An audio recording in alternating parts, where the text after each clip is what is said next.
उहाँ दिदी भन्दै हुनुहुन्छ केटाहरू पनि व्रत बस्नु पर्यो अरे अनि राम्रो केटी पाइन्छ भनेर भन्दै हुनुहुन्छ आज म त बच्चा छैन साथीहरू आज नेपालीको महान चाडपर्व मध्ये यो तीज पर्व पनि एउटा ठुलो पर्व हुँदो रहेछ। आज नमस्ते नमस्कार सम्पूर्ण दर्शकबिनमा। दर्शकबिन आज नेपालीको लागि महान ठुलो चाडपर्व रहेको रहेछ हो दर्शकबिन। आज महिला विशेष महिलाको लागि आज नेपालमा तीज पर्व मनाउँदै गरेको रहेछ।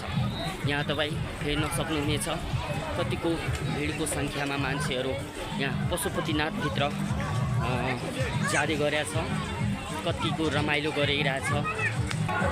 पुरै मान्छेहरू आज जतिपय लेडिज महिला या व्रत बसेको हुन्छन् उनीहरू आज सबैले बाबा पशुपतिनाथभित्र जल चढाउँछन् अनि आफ्नो श्रीमानको पूजा गर्ने गरिन्छन् दिनभरि।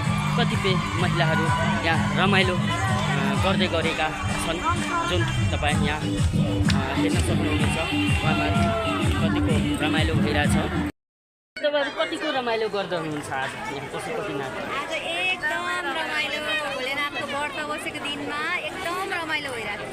आजको विशेष भनेको के हो? पशुपतिनाथ बाबालाई जल चढाउने होइन, अनि आफ्नो श्रीमानलाई श्रीमानको लामो आयुको प्रार्थना गर्ने, परिवारमा सुख शान्ति होस् आफ्नो लागि र आफ्नो लागि सम्पूर्णको लागि।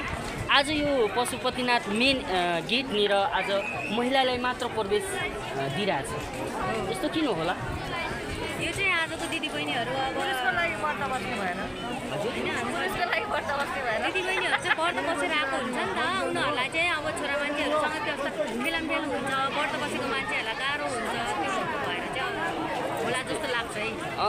यो पनि कुरा हो, अलि धेरै भिड भएको कारणले गर्दा बोइजलाई नट एलाउड गरेको छ अनि गर्ल्सले मात्र एलाउड गरेको छ, किनभने आज भनेको त गर्ल्सको विशेष पर्व हो। हजुर दिदीले के भन्नुभयो? श्रीमतीको लागि पनि बस्नु पऱ्यो नि त व्रत, त्यसमा एलाउड भइहाल्छ। उहाँ दिदी भन्दै हुनुहुन्छ केटाहरूले पनि व्रत बस्नु पर्यो अरे अनि राम्रो केटी पाइन्छ भनेर भन्दै हुनुहुन्छ हो नि? आजको दिन म त बसेको छैन। यो तीजको व्रत भनेपछि श्रीमतीले नसकेपछि श्रीमानले बस्नु पर्छ। त्यो चाहिँ मेरो चाहिँ अहिले बिहे भएको छैन, पछि बस्ला मेरो पनि।